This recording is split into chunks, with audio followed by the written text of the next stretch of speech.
चलिए देखिए, हम लोग क्लास ट्वेल्थ का जो ये इम्पोर्टेंट चैप्टर है इनवर्स ट्रिगोनोमेट्री फंक्शन। ठीक है, इनवर्स ट्रिगोनोमेट्री फंक्शन ये बहुत ट्वेल्थ के पेपर के लिए मस्ट गिव है, क्योंकि इस चैप्टर से आपके ऑब्जेक्टिव और सब्जेक्टिव दोनों टाइप के सवाल पूछे जाते हैं और ये मस्ट भी आई और सबसे इजी भी है, क्योंकि थोड़ा सा भी आप लोगों को थोड़ा सा माइंड लगा देंगे ये सवाल इजीली बन जाता है। लेकिन ध्यान दीजिए, इसमें नाम आया है ट्रिगोनोमेट्री, तो आपको ट्रिगोनोमेट्री पता होना चाहिए। तो देखिए थोड़ा सा इसमें क्या है, थोड़ा सा बेसिक चीज को आपको बता देते हैं। इनवर्स ट्रिगोनोमेट्री फंक्शन है, ठीक है। इनवर्स ट्रिगोनोमेट्री फंक्शन कुछ दिया रहेगा, जैसे सपोज है कि आपको दे देगा कि y equal to sine inverse x। देखिए ये डोमेन है, डोमेन रेंज का मतलब होता है कि कोई वैल्यू को उसी के अंदर इंक्लूड करना पड़ेगा। रेंज हो गया कि मैक्सिमम मिनिमम, मतलब उसी के अंदर हो सकता है, इसे बाहर नहीं हो सकता। जैसे कि ये कोई फंक्शन है y इक्वल टू साइन, इसका क्या हो सकता है, रेंज, जो भी वैल्यू होगा इसी के अंदर इंक्लूड किया जाएगा। ठीक है, अब देखेंगे इसका, देखिए y equal to cos inverse x, इसका देखिए y equal to tan inverse x का होता है ये, और ये y इक्वल टू नंबरिंग कर लीजिए 1 2 3 4 5, देखिए ये हो जाएगा cosec इनवर्स x, ये हो जाएगा y equal to sec inverse x, और ये हो जाएगा y equal to cot inverse x। ठीक है, देख लीजिए ढंग से थोड़ा सा कि ये क्या दिया है, कोई फंक्शन, ये इसका डोमेन और रेंज का मतलब आपको मैंने बता दिया कि कोई एक पार्टिकुलर कंडीशन दिया है कि आप जो वैल्यू है उसी के अंदर इंक्लूड करेंगे। हम लोग जो भी y का फंक्शन में कोई फंक्शन दे रहेगा, इसके ये साइन के टर्म में हम लोग रेंज कहां से लेंगे, ये लेंगे, cos के टर्म में दिया लगा तो ये लेंगे, tan के टर्म। अब देखिए ये तो टोटल मैंने लिखवा दिया, लेकिन आपको सबसे मेन वीपीआई तीन को अब पूछेंगे सर कहां है, क्यों तीन को वीपीआई। अरे मेरे भाई आप बताइए, जब साइन दिया रहेगा तो कॉसेक नहीं बना देंगे क्या? आप फार्मूला पढ़े हैं ना रिलेशनशिप में कि cosec is equal to 1 by sine theta, पढ़े ना कि cosec theta is equal to 1 by sine theta. जब हमको ये साइन का पता है तो कॉसेक का पता, कॉस का पता तो सेक का पता, tan का पता तो सिंपल चीज है। मैंने कहने का सेंस ये है कि आपको बेस्ट तीन पर फोकस करना है, हम तीन को ही लेकर ही बताएंगे आप लोग को। ठीक है, कोई दिक्कत नहीं, इजीली बन जाता है। तो चलिए ये थोड़ा सा आपका फंक्शन था, डोमेन था, रेंज था। ठीक है, थोड़ा सा ये देखिए पेपर में डायरेक्ट आपको ऑब्जेक्टिव में पूछा जाता है y equal to sine inverse x, आपको चार ऑप्शन देगा, इसका रेंज का देगा। ठीक है, तो रेंज का देगा, ये दे देगा ऑप्शन, ये दे देगा और ये दे देगा और कुछ समथिंग दे देगा। ठीक है, कुछ चेंजिंग करके तो आपको देखना पड़ेगा कि y equal to sine inverse x जो है इसका रेंज क्या होता है। तो आपको ये देख लिया सिंपल क्लियर, -90 से +90। -π/2 का मतलब कि आप जानते होंगे, आप 12th में है तो कि π की वैल्यू 1/π की वैल्यू 180 डिग्री होती है। यहाँ लिख देते हैं कि π की वैल्यू 180 डिग्री। ठीक है, यही अगर हम लोग अलजेब्रा में पढ़ते तो π का मान कितना होता, 22/7 होता। तो चलिए π का मान, इसका मतलब यहाँ रखेंगे तो -90 से +90, 0 to 180, ये और ये दोनों से। ठीक, अगर एक पकड़ बनाए तो बाकी पकड़ बन जाता है। अब देखिए इसको यूज कैसे करना है। आप तो कहेंगे सर ये तो मैंने जान लिया, ये तो हमने सर याद कर लिया, थोड़ा सा माइंड लगा करके आप बता दी हम जान जाएंगे, बट सर इसको यूज कैसे करना है। तो देखिए कैसे यूज करते हैं। सपोज तीन को आपको याद करना है, साइन का, कॉस का और tan का। अगर ये तीनों आपने याद कर लिया तो समझ लीजिए कि ट्रिगोनोमेट्री इनवर्स फंक्शन का हो गया कंप्लीट। तो जैसे सपोज एक सवाल लिखते हैं कि फाइंड द प्रिंसिपल वैल्यू। देखिए सवाल कर देगा कि प्रिंसिपल वैल्यू आपको फाइंड करना पड़ेगा। क्या फाइंड करना, प्रिंसिपल वैल्यू। क्या दिया रहेगा फंक्शन देखिए क्या दिया रहेगा, दिया रहेगा कि जैसे पहला सवाल कि साइन इनवर्स 1/√2 ये दिया है, ये आपको दिया है, पर इसका आपको क्या करना है, प्रिंसिपल वैल्यू बता देना है। तो प्रिंसिपल वैल्यू देखिए इसको कैसे फाइंड करेंगे, ये सवाल दिया तो हम लेट कर लेंगे, let sine inverse 1/√2 is equal to theta मान लेते हैं। आपकी मर्जी है, थीटा मानिए, फाई मानिए, एक्स मानिए, वाई मानिए, जेड मानिए, कोई दिक्कत नहीं। ठीक है, अब देखिए तो साइन इनवर्स थीटा, देखिए इनवर्स फंक्शन पढ़ रहे हैं, इनवर्स तो रहेगा ही, हर सवाल में इंक्लूड किया जाएगा। तो साइन देखिए, तो साइन को इस साइड भेजेंगे, चलिए 1/√2 साइन इनवर्स से उधर भेजेंगे तो साइन थीटा हो जाएगा, हो जाएगा। यानी sine theta is equal to 1/√2, ये लिखिए चाहे ये लिखिए, दोनों बातें नहीं हुआ। अब देखिए तो sine theta is equal to, ये साइन में बच्चों कितने की वैल्यू है, तो आप कहेंगे कि सर 45 की वैल्यू है। तो देखिए तो डिग्री में नहीं लिखा जाता है बच्चों, रेडियन में। तो साइन 45, तो 45 को क्या लिखेंगे, π/4 लिखेंगे, क्योंकि π/4 पाई का मान जानते हैं आप, वो हमेशा रेडियन में ही लिखा जाता है, इस बात को बिल्कुल आप ध्यान दीजिए। तो sine theta is equal to sine π/4। अब देखिए थीटा इज इक्वल टू क्या आ जाएगा बच्चों, तो कहेंगे सर π/4। अब ये चेक करेंगे ना, ये रेंज में है कि नहीं, पहले चेक करेंगे, यहाँ मैं लिख दिया लेकिन यहीं पर चेक करेंगे, अगर नहीं होगा तो रेंज में लाएंगे। तो साइन π/4 मतलब कि π/4 रेंज में है कि नहीं भाई, देखिए हमने हाँ नहीं रब कर दिए। तो ये साइन का क्या था, आप कहेंगे सर उसमें 90 से 90 था, -90 to 90 पॉजिटिव था, तो सर ये तो रेंज में है, कहेंगे सर ये तो 45 है, ये तो रेंज में है। तो रेंज में तो ये थीटा की वैल्यू क्या होगा, यही होगा। अब थीटा आप किनको माने थे, तो sine inverse 1/√2 is equal to π/2, यही आपका क्या बन गया प्रिंसिपल वैल्यू। चलिए एक बार फिर से रिव्यू करते हैं, ऊपर से चलते हैं। आपको ये आपको कोई दिया रहेगा, ठीक दिया रहेगा और पूछेगा कि फाइंड द प्रिंसिपल वैल्यू, ठीक है, आपको ये चीज दिया रहेगा, अब पूछेगा कि फाइंड द प्रिंसिपल वैल्यू, तो आप जो भी फंक्शन है उसको क्या करिएगा, लेट कर लीजिएगा। लेट में आपको जो मर्जी है थीटा बीटा बीटा जो भी माना होगा मान लीजिएगा, इसको सॉल्व कर देंगे, इनवर्स से इधर जाएगा तो इनटू हो जाएगा। साइन थीटा इसको भी देखिए, ए और एस में कोई अंतर नहीं है। अब देखेंगे ये साइन है, जो भी इधर रहेगा उसमें इसको भी ढूंढेंगे।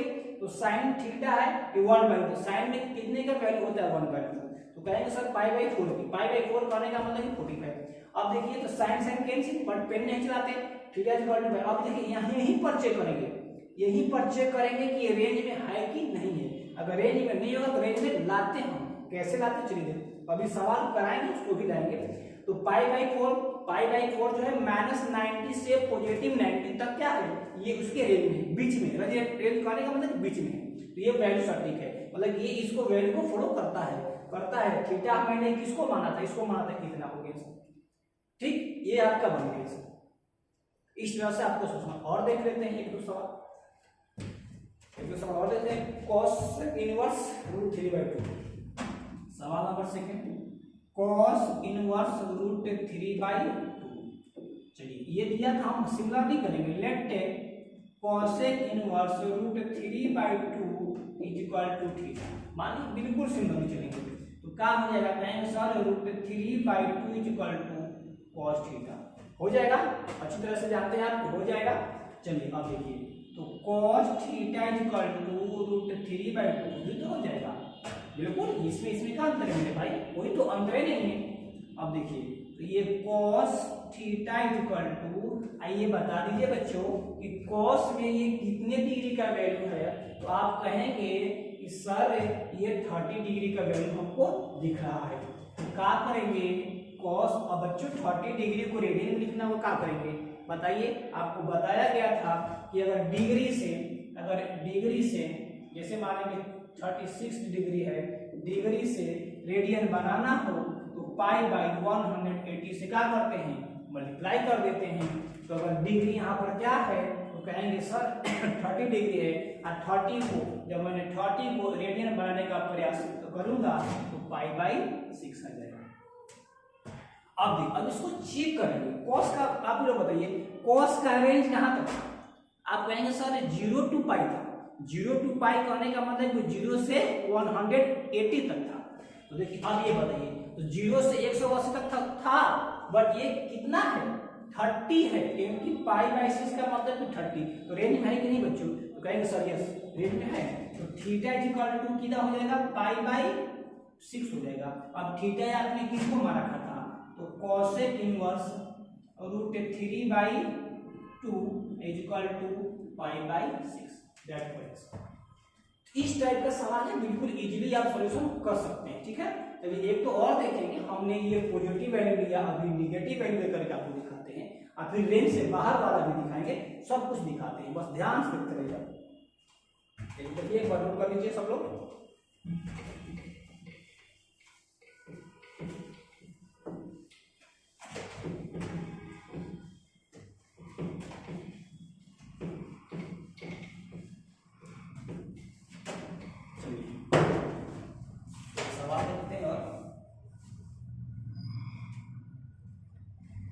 tan इनवर्स देखिए, मान लीजिए सवाल नंबर 3 का है, तो इसमें भी प्रिंसिपल वैल्यू tan इनवर्स -1/√3, ठीक है, ये आपको दिया है और कह रहा है कि फाइंड द प्रिंसिपल वैल्यू। वही काम करेंगे, कोई अलग थोड़े करेंगे, बस साइन से क्या मतलब है, साइन को तो साइन रखेंगे, यहाँ लेट कर देंगे, let tan inverse -1/√3 equal to theta. बहुत इजी है बच्चा, बहुत इजी। आप बस थोड़ा सा बस कॉन्सेप्ट को क्लियर करेंगे, थोड़ा सा बस। सबसे ये स्कोरिंग चैप्टर है, सबसे बहुत ज्यादा स्कोरिंग चैप्टर। देखिए ऑब्जेक्टिव में तो भर बार आता है, और ये 2 मार्क्स और कभी कभी 5 मार्क्स में भी 1-2 सवाल पूछ लेता है भाई से। तो आप सबसे इजी भी है और सबसे स्कोरिंग भी है, दोनों चीज है। चलिए तो -1/√3 इक्वल टू, तो कहेंगे सर tan थीटा होगा ना भाई, इनवर्स है, इधर जाएगा तो क्या हो जाएगा, इनटू हो जाएगा। अब देखिए इसी को ऐसे लिख लेंगे, tan थीटा इक्वल टू -1/√3। अब देखिए तो tan थीटा इक्वल टू, अब बताइए, आप ही बताइए कि कहेंगे सर tan में, अब tan है तो tan में तो देखेंगे भाई, तो tan में कितने डिग्री का वैल्यू है, तो कहेंगे सर शायद 30 का। तो 30 भाई 30 तो लिखेंगे नहीं, लिखते किस में है, रेडियन में, डिग्री में तो नहीं लिखेंगे। तो 30 को लिखना पड़ेगा रेडियन में, तो क्या लिखेंगे भाई, पाई/6, क्योंकि 6 से भाई 180 को भाग देंगे तभी तो कटेगा ना 30।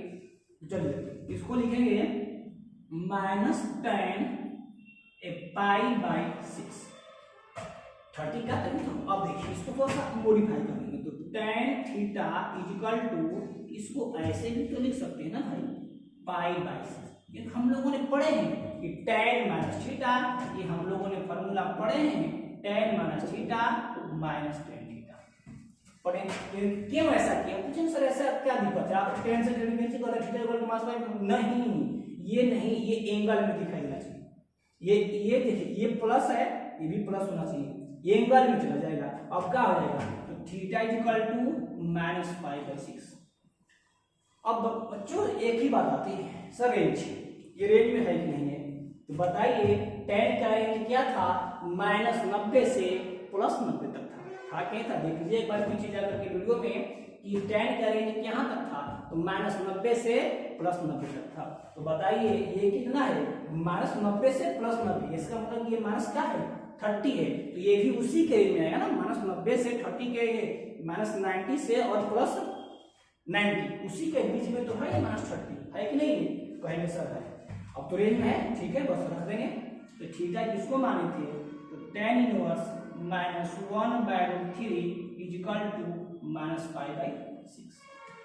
ठीक, तो इस तरह से कोई दिक्कत नहीं है, माइनस प्लस से आपको दिक्कत नहीं है, बस थोड़ा सा आप ट्रिग्नोमेट्री पढ़े होंगे, फंक्शन 11th क्लास में नहीं पढ़े होंगे, उसका भी मैंने क्लास वीडियो में बना करके अपलोड कर दूंगा, आप लोग देख लीजिएगा कि कैसे कैसे वैल्यू क्या करते हैं।